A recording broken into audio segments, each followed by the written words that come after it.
आता ठाकरे बंधू एकत्र येण्याच्या चर्चा असताना नारायण राणेंनी उद्धव ठाकरेंवर हल्लाबोल केला। याच उद्धव ठाकरेंनी राज ठाकरेंना छळलं होतं, त्रास दिला होता अशी टीका नारायण राणेंनी केली। पक्षाबाहेर जायला यांनीच प्रवृत्त केलं होतं, याची त्यांना जाणीव नाही वाटतं आणि आता का म्हणून लाळ ओकतायत अशी बोचरी टीका राणेंनी केली।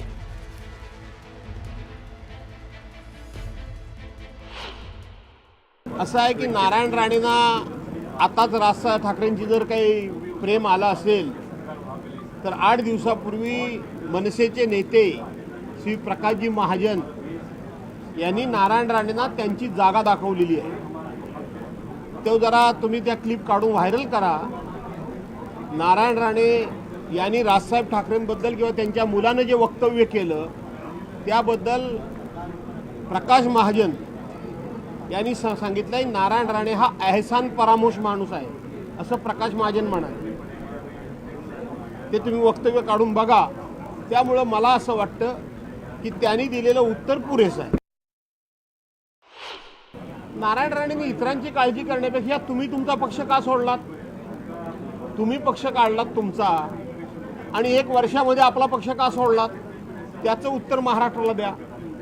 तुम्ही काँग्रेस पक्ष का सोडलात त्याचं उत्तर महाराष्ट्राला द्या। तुम्ही भारतीय जनता पार्टीच्या परवांच्या दिवशी चिपळूणच्या मेळाव्यामध्ये रवींद्र चव्हाणांना इशारा का दिलात त्याचं उत्तर द्या। खरं तर हे नारायण राणे आणि हे राणे फॅमिली याच्याबद्दल मी अनेक वेळा तुम्हाला सांगितलं की मला प्रश्न विचारू नका, कारण यांची चोच ही नेहमी नरकातच बुडालेली असते। उद्धव साहेबांनी एखादी प्रेस कॉन्फरन्स घेतली, उद्धव साहेबांनी एखादी सभा घेतली की हे ज्यांचं नाव विचारतात ते फक्त प्रेस कॉन्फरन्समध्ये घेऊन प्रेसमध्ये बोलतात। गेल्या 10 वर्षामध्ये यांना महाराष्ट्रामध्ये 50 लोकांची सभा कोणी दिली आहे का हे एकदा तपासून बघा। ह्या राणेंबद्दल हे राणे जे बोलतात त्यांना 50 माणसांची सभा कोणी दिली आहे का? मध्यंतरी मला असं कळलं होतं की नारायणरावांनी आपल्या मुलाला सांगितलं होतं की भास्कररावांच्यावर बोलताना जरा जबाबदारीनं बोला, पण त्यांचा पोरगा परवांच्या दिवशी जो बोललाय ज्या भाषेमध्ये, त्यामुळं मला त्यांच्याबद्दल हे तोंड उघडावं लागतंय की त्यांची चोच ही नेहमी नरकातच बुडालेली असते। मोर्चाकरता एकत्र येणं तो पण पक्षविरहित हा मोर्चा आहे। माझं तरी स्पष्ट वैयक्तिक मत आहे, माननीय राजसाहेब ठाकरे उद्धवजींसोबत जायचा निर्णय घेणार नाहीत। उद्धवजींसोबत जाणं म्हणजे स्वतःचं अस्तित्व संपवणं, उद्धवजींसोबत जाणं म्हणजे ती व्यक्ती सर्वात जास्त त्या व्यक्तीला जवळनं कोणी ओळखत असेल तर माननीय राजसाहेब ठाकरे ओळखतात आणि म्हणून मला वाटतं त्यांच्यासोबत जाणार नाही। तर विधिमंडळाचं पावसाळी अधिवेशन हे विरोधी पक्ष नेत्याशिवाय होत असल्याचं चित्र आहे। दरम्यान भास्कर जाधवांनी पुन्हा या मागणीकडे लक्ष वेधलं आणि विरोधी पक्षनेते संदर्भात कुठलीही घटनात्मक अडचण नसून या संदर्भात सरकारनं पुढाकार घ्यावा अशी मागणी जाधवांनी केली। दरम्यान नाराजी दाखवून विरोधी पक्षनेतेपद मिळवण्याचा भास्कर जाधवांचा प्रयत्न असल्याची टीका योगेश कदम यांनी केली।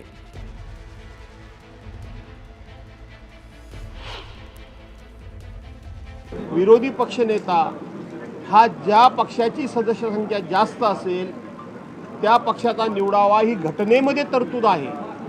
त्यामुळं आपण जी अडचण सांगता अशी कुठलीही कायदेशीर अडचण, कुठलीही तांत्रिक अडचण शिल्लक राहिलेली नाही। त्यामुळं हा निर्णय सरकार आणि अध्यक्षांच्याकडे जरी बोट दाखवलं गेलं तरी शेवटी अशा विषयांमध्ये सरकारनं पुढाकार घ्यावा लागतो आणि अध्यक्षांनी सुद्धा तो पुढाकार घेण्याकरता म्हणून सरकारला भाग पाडावं लागतं की आमच्या महाविकास आघाडीच्या तिन्ही पक्षाच्या वतीनं आणि तिन्ही पक्षांच्या संमतीनं विरोधी पक्षनेता महाराष्ट्र विधानसभा याकरता माझं नाव देण्यात आलेलं आहे, माझ्या पक्षातर्फे पण, आणि आमच्या सहकारी पक्षांनी देखील त्याला सहमती दर्शवलेली आहे।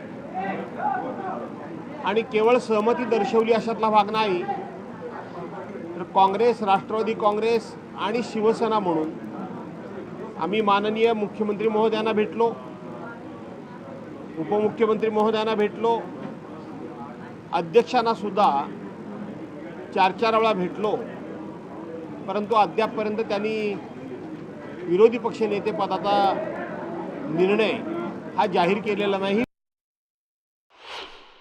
माझं तरी स्पष्ट मत आहे, विरोधी पक्षनेतेपद विधिमंडळामध्ये सध्या रिकामं आहे, वेकेट आहे. नियमानुसार कायद्यानुसार देता येतं की नाही देता येत माननीय अध्यक्ष महोदय ठरवतील. परंतु एक जनरल प्रॅक्टिस असते, असा एक प्रयत्न असतो विरोधकांकडनं की ते पद मिळवून घ्यावं.